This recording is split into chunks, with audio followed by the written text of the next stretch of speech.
Guys, ang nipis niya. Let's see kung mag-work sa aking oily skin at oily kilay. Para hindi mo ma-distinguish kung ano yung totoong hair.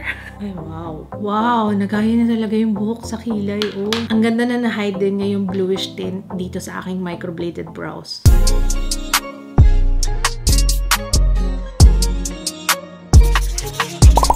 Hello everyone! Welcome back sa ating channel. Today, meron tayong itatry na bago. Maybelline Build a Brow.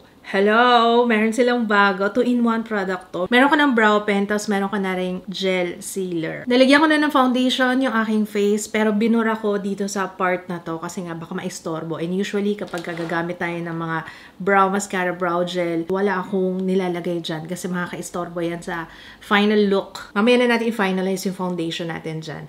Alright, so itong Maybelline Build a Brow, ang price niya is 499 pesos ang isa. Ganito ang itsura niya, guys.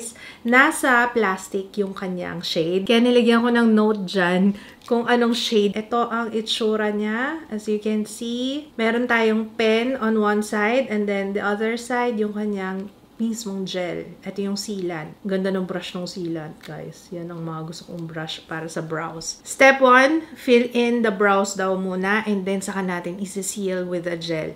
But first, let's swatch. Ito yung soft brown. Ay, wow! Talagang sobrang nipis niya for accuracy. Ayan, oh. For precision. Guys, ang nipis niya. Okay. Kakapalan ko to para makita niyo yung shade. Pero pwede niyong nipisan. Pwedeng manipis. Pwede niyong magaya talaga yung hair like strokes. So, this is soft brown. And then, this is neutral. Kinapalan ko, guys, ha. Pero pwede siyang hair like strokes. Next one is ash brown. Hopefully, makita niyo yung shade. Ano, manipis kasi siya. Kasi pang kilay talaga ito. Last one is dark brown. Of course, ang gagamitin ko is soft brown kasi siya yung lightest. I have blonde hair. Sa totoo lang, guys, ito yung first time na itatry ko yung ganitong way. Pen muna before sealing it with gel. First time ko itong tatry. Let's see kung mag-work sa aking oily skin at oily kilay in particular. So, let's do this. Ay, wow. Gayang-gaya talaga, ah. Parang hindi mo ma-distinguish kung ano yung totoong hair. Ano yung microbladed. Itong review na to, feeling ko makakatulong sa mga microbladed din ang brows. Kung anong magiging itsura niya over microbladed brows. Oh, it's nice. Matagal na tong microblading ko, guys. Hinihintay ko na lang siya actually mag-fade. Actually, faded na siya, eh. Ay, wow. Wow, nagaya na talaga yung buhok sa kilay. Oh, let's zoom this. Can you see? Ayan, oh, nagaya na talaga. I-fill in ko lang yung mga empty na spaces dyan. Galing nga. Actually, ito, okay na sa akin yung ganito eh. Yun ang kagandahan ng brow pen. Kasi yung brow pen, specific talaga kung saan yung area na feeling mo kulang ng kilay, kinulang, kinapos ng buhok ng kilay. Yun lang yung lalagyan mo, 'di ba? Very precise yung application. So, kung saan mo lang siya gustong ilagay. Oh, actually, ito okay na sa akin. Hintayin lang muna natin siyang mag-set. And then, saka natin gagamitin yung sealant. 2 minutes later. Okay, mukhang nag-set na siya, no? So, hinintay kong mag 2 minutes para sure. And then, sa hair ko lang muna nilalagay, guys, ha? Okay, babrush ko lang muna siya pag ganun. Para ma-coat lahat ng hibla ng buhok. And iniiwas ko muna siya sa skin this time. Oo. Hintayin muna natin siya maging tacky before natin i-set in place. So, ang technique dito, guys, is kailangan mo siyang hintayin maging tacky. And huwag kang sausaw ng sausaw sa product, okay? Kasi mababasa na naman siya. Ayan, that's nice. Once na ma-set ko na siya, parang may nakita pa akong empty space. So, let's just apply some more. Pwede nyo naman balikan yung first step if ever need nyo pa. Okay, eto na, guys. I love how it's very natural looking. Alam niyo yan, hindi siya yung mukhang drawing na kilay. Effortless, kumbaga. Ito yung tapos na.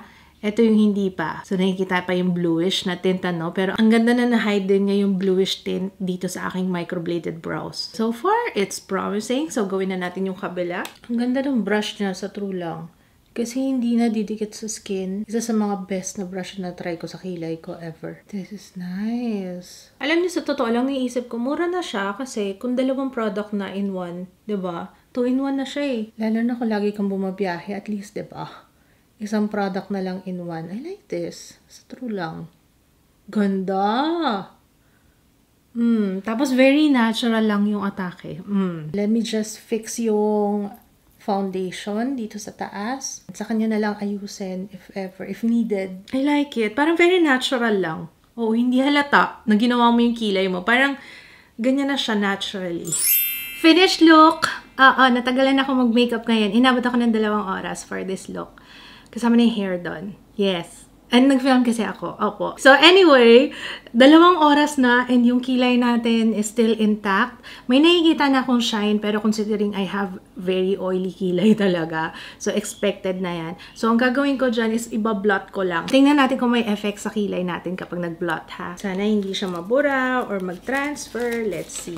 Mukhang hindi naman. Oo. Wala nag-transfer. Wala. And ayan na. Oh. Nawala na yung kintab sa kilay natin. Okay, let's blot din dito sa kabila, syempre.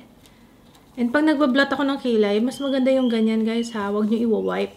Kasi syempre, mabubura yung kilay nyo. Ano? Oh, diba? Nawala na yung shine. Pero very natural talaga yung, itsura niya, no? I like na parang effortless. Inayos ko yung kilay ko, pero hindi halata na nag-effort ako sa kanya. Ganong lagay.